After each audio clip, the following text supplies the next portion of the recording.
कर्मण्येवाधिकारस्ते मा फलेषु कदाचन मा कर्मफलहेतुर्भो मा ते संगोऽस्त्वविकर्मणि।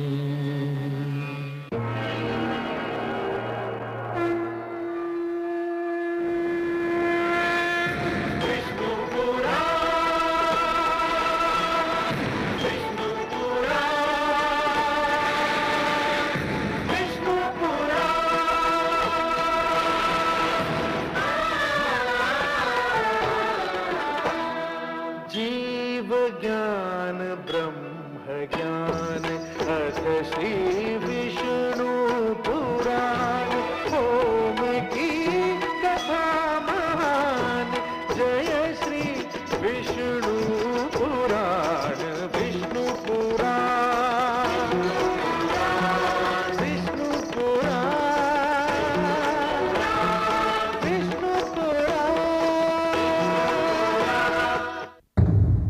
मैं माँ हूँ, धरती माँ। जीवन में जितना महत्व शिक्षा और ज्ञान का है, उतना ही बल्कि उससे भी अधिक महत्व इसका है कि शिक्षा कौन दे रहा है और किस उद्देश्य से दे रहा है। गुरु रचनाकार है, व्यक्तित्व का निर्माता है, शिष्य को नवजीवन देता है। एक गुरु महर्षि वशिष्ठ हैं और दूसरी गुरु रावण की माता कैकसी हैं। वशिष्ठ ने अपने शिष्य को ज्ञान का वो भंडार दिया है जिससे मानवता सदैव मोती चुनती रहेगी और उस भंडार का कभी अंत नहीं होगा। दूसरी ओर कैकसी ने एक ऐसी गुरु होने का प्रमाण दिया है जो न केवल शिष्य के जीवन बल्कि समस्त मानवता के लिए संकट पैदा कर सकता है।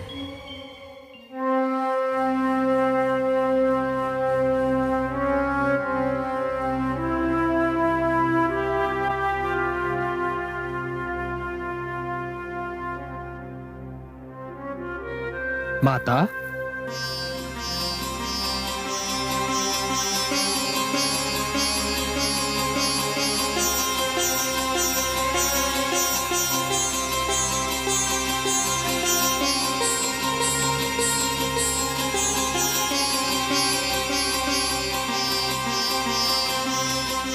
आयुष्मान भव, आयुष्मान भव, आयुष्मान।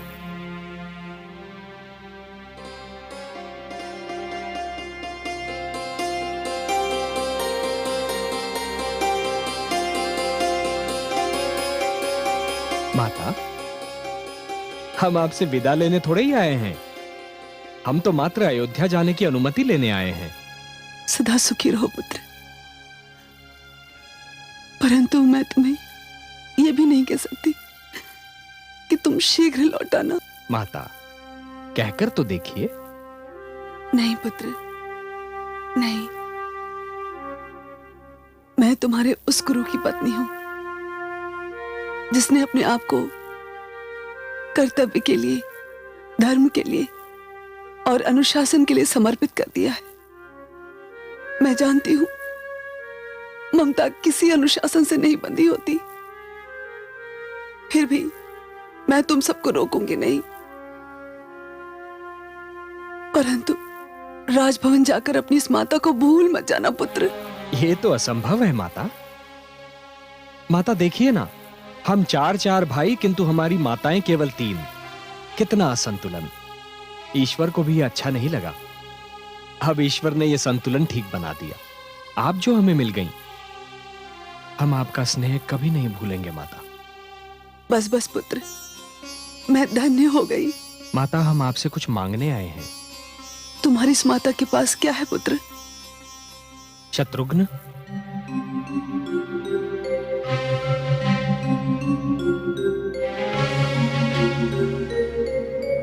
माता, नियम के अनुसार ये वस्त्र हमें आपको लौटा देने चाहिए, किंतु मैं चाहता हूं कि आप इन्हें हमें उपहार स्वरूप दे दें। पुत्र, इन गेरे हुए वस्त्रों में ऐसा क्या है? ये तो माता, ये रंग ही तो कहीं मेरी आत्मा में उतर गया है, और फिर ये वस्त्र हमें आपके इस आश्रम के निकट रखेंगे। पुत्र, तुमने मांगा भी तो अपनी गुरु माता से ये क्या मांगा? जाओ, ले जाओ, मैं इन वस्त्रों को तुम्हें भेंट देती हूं, और इसके साथ ही साथ मैं आशीष भी देती हूं कि ये वस्त्र तुम्हारे लिए सुरक्षा कवच सिद्ध हो। परंतु ईश्वर न करे इन वस्त्रों की तुम्हें कभी भी आवश्यकता पड़े। जाइए दशरथ नंदन, मैं आप सबको विदा करती हूँ।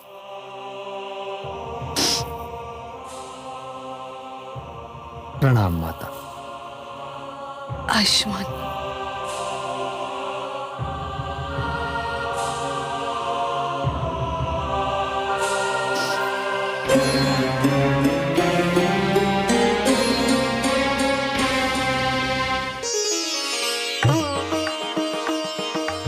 कौशल्या दीदी, हाँ? सुमित्रा दीदी, सुना आपने? राम राजभवन लौट रहे हैं। हाँ, बधाई हो। मैं तो ये सुन के झूम उठी कि अब हम राम को प्रतिदिन देख सकेंगे। केवल राम ही नहीं, हमारे शेष 3 पुत्र भी आ रहे हैं। मैं तो चारों के लौटने की राह देख रही थी। हाँ, सत्य कहा आपने। वो चहल पहल फिर से लौट रही है, जो वर्षों से राजभवन से रूठी हुई है। मैंने आदेश दे दिया है कि समस्त अयोध्या उनके स्वागत के लिए तैयार रहे।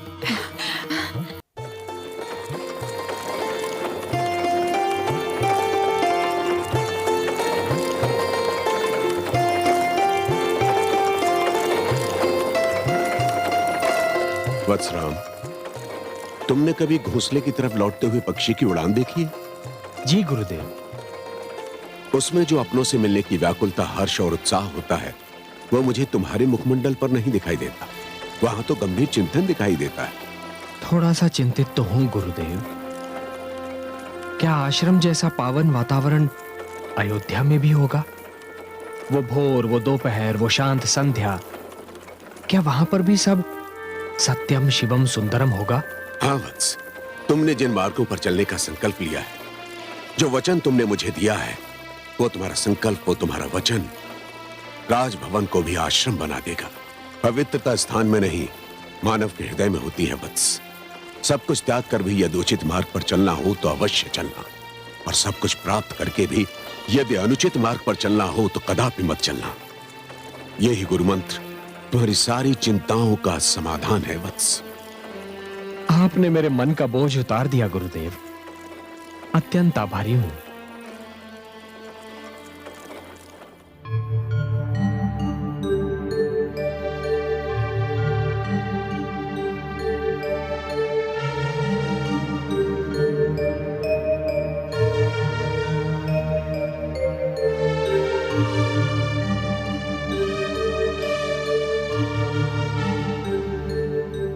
हे आदि पुरुष सूर्यदेव,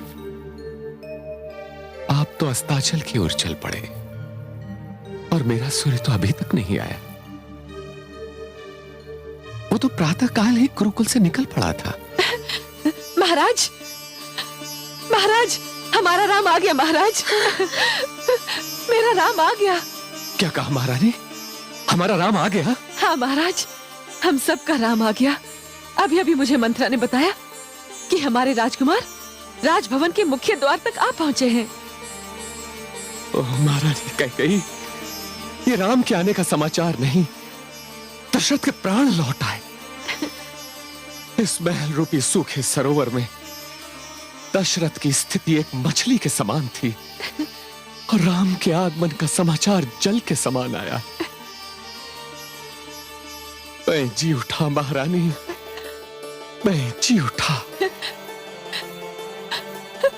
कौशल्या दीदी, कौशल्या दीदी, अचानक मैं अपने राम को कैसे देख पाऊंगी?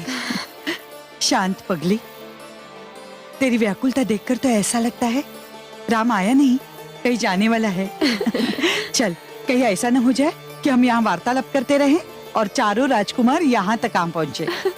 दीदी, मैं जाकर दासियों को कहती हूँ कि शीघ्र ही आरती का थाल सजा दे। हाँ सुमित्रा दीदी, और ना उनको भी काजल लेके बुला लो। कहीं ऐसा ना हो मेरे राम को मेरी ही दृष्टि लग जाए। महाराज दशरथ,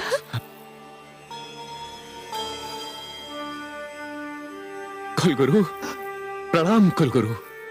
यशस्वी भव। स्वागत है आपका। महाराज दशरथ, आज से वर्षों पूर्व मैं आपके चारों राजकुमारों को धरोहर स्वरूप अपने आश्रम ले गया था। आज उन्हें ही लौटाने आया हूं, स्वीकार कीजिए। राम,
यशस्वी भव पुत्र।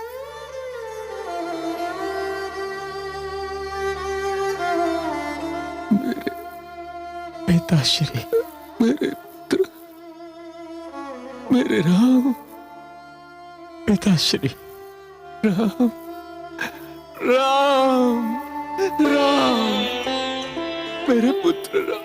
पिताश्री, पिताश्री,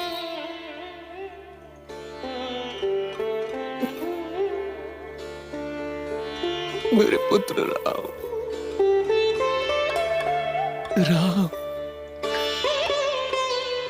पुत्र,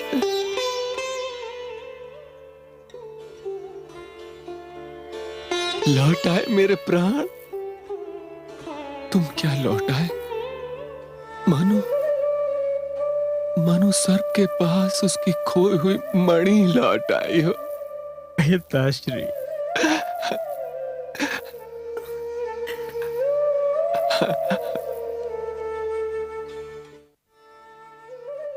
पिताश्री, भरत, पिताश्री, मेरे पुत्र, चिरंजीवी भाव, चिरंजीवी भाव। पिताश्री, भरत, पिताश्री,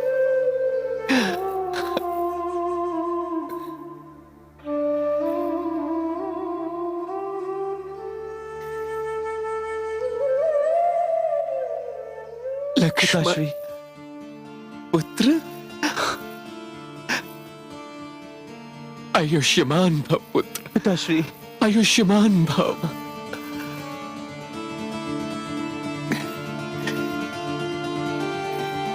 आयुष्मान भव। शत्रुघ्न, चिरंजीवी भव पुत्र, चिरंजीवी भव। पुत्र राम,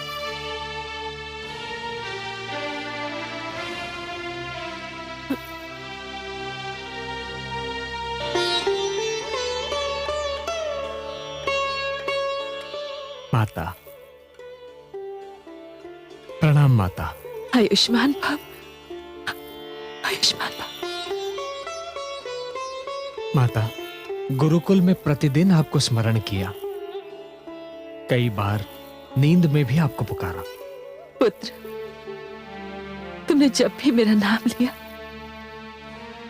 मेरी आंख खुली, नींद टूटी, फिर नींद नहीं आई।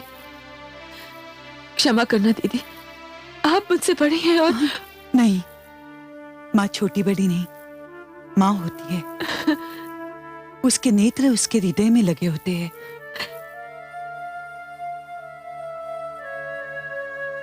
माता, आयुष्मान भव।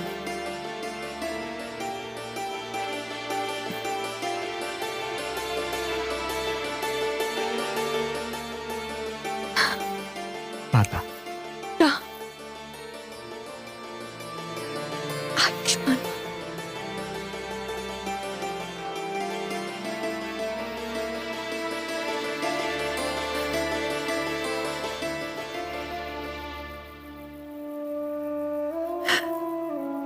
माता श्री, यशस्वी भव।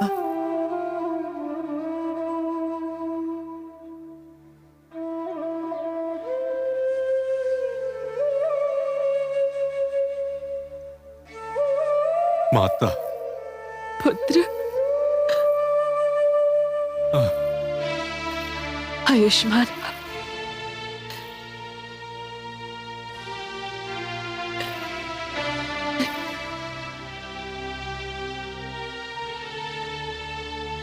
प्रणाम। आयुष्मान भव।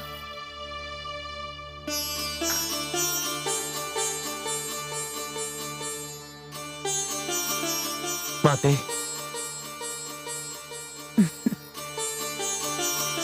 आयुष्मान भव। माते, दीर्घायु भव। प्रणाम माते। आयुष्मान भव।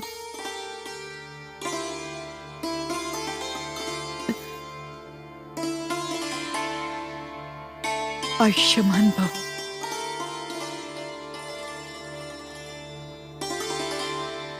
आयुष्मान भव।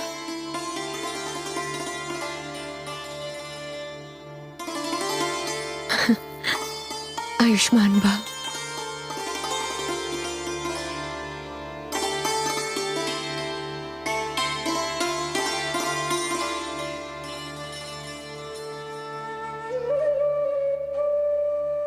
महाराज दशरथ, अब मुझे अनुमति दीजिए।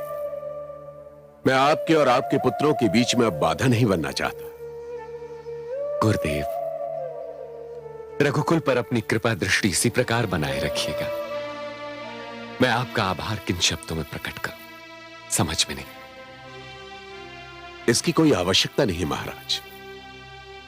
रघुवंश ने मुझे बहुत ही सम्मान दिया है, ये मैं जानता हूं। प्रणाम गुरुदेव। प्रणाम गुरुदेव।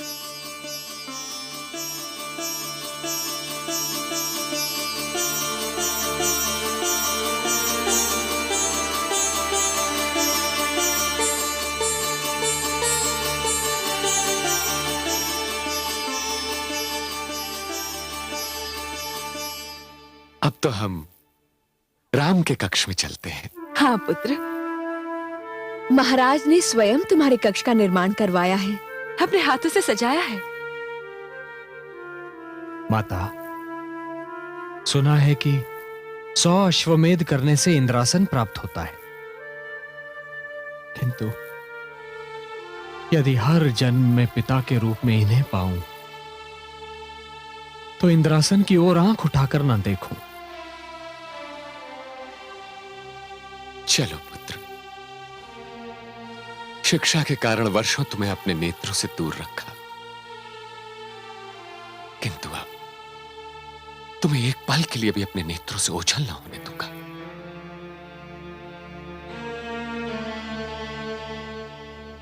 महाराज की जय हो। राजभवन में महामंत्री, इस समय मेरा राम आया है, अभी तुम्हें अपनी मृत्यु से भी नहीं मिल सकता। महाराज, वो ऐसा व्यक्तित्व है जिसे आप भी अस्वीकार नहीं कर सकते। इस शुभ अवसर पर ब्रह्मर्षि विश्वामित्र पधारे हैं। ऋषि श्रेष्ठ विश्वामित्र, मिलूंगा, उनसे तो अवश्य मिलूंगा। आहा, कितने शुभ समय पर पधारे हैं वे। उनसे मैं अपने प्राण के लिए आशीष मांगूंगा। इन सब के दीर्घायु होने का वर मांगूंगा। महामंत्री, उन्हें विश्राम के लिए कहो। महाराज, वो याचना करने आए हैं और शीघ्र अपने आश्रम लौट जाना चाहते हैं। इस समय? महारानी कौशल्या, आप इन राजकुमारों को पुत्र राम के कक्ष में लेकर चलिए। मैं मुनि विश्वामित्र का स्वागत करता हूं और उन्हें वहीं लेकर आता हूं। जी महाराज। पुत्र राम, कभी कभी ये शिष्टाचार भी कितना विवश कर देता है। चलिए महामंत्री, मुनि विश्वामित्र प्रतीक्षा कर रहे होंगे। आइए महाराज।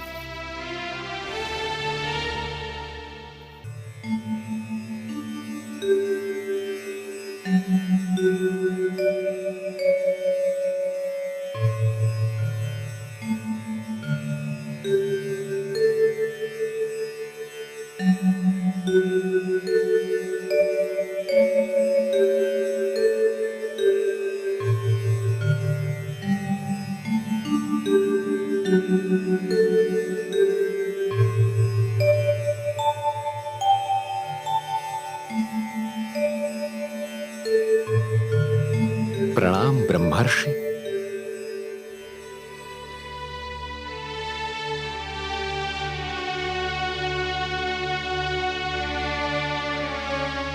कल्याणमस्तु। ब्रह्मर्षि, आप ऐसे शुभ अवसर पर पधारे हैं जिसका मैं वर्णन नहीं कर सकता। आज मेरा राम मेरे तीनों पुत्रों सहित शिक्षा समाप्त करके लौटा है। महामंत्री कह रहे थे कि आप शीघ्र वापस लौटना चाहते हैं। मेरी तो आपसे विनती है कि आप तब तक हमारे साथ रहें जब तक कि अयोध्या में राम के आगमन का समारोह समाप्त ना हो जाए। अयोध्या नरेश, राम के आगमन पर मैं आपको बधाई देता हूं, किंतु मेरा रुकना संभव नहीं है। मैं यहां एक याचना करने आया। मेरा आश्रम कुछ राक्षसों की दृष्टि में है, वो उसे नष्ट करना चाहते हैं। मुनिवर, मेरी सेना को इन राक्षसों के साथ युद्ध का अच्छा अनुभव है। आप मेरी सेना अपने साथ ले जाइए। नहीं अयोध्या नरेश, उन राक्षसों ने सहस्रों सैनिकों का वध किया है। मैं अब और अधिक नरसंहार सहन नहीं कर सकता। ये ताड़का, सुबाहु और मारीच भयानक मायावी राक्षस हैं।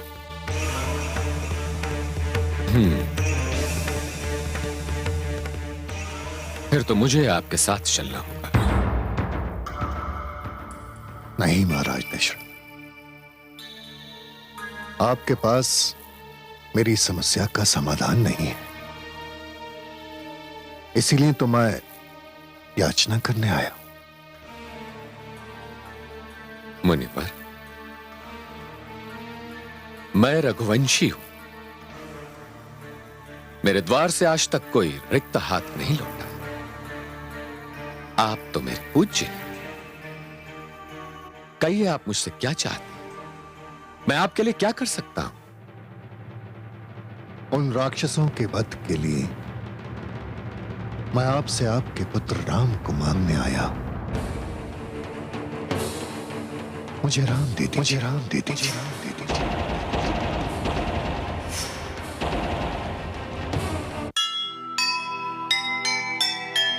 दशरथ का सर्वस्व ही भाग्य रहा है छीन। पानी से होकर अलग जिए किस तरह मीन। सुनकर मुनिवर के वचन लगा घोर आघात। हिला गई अस्तित्व को एक जरा सी बात, एक जरा सी बात।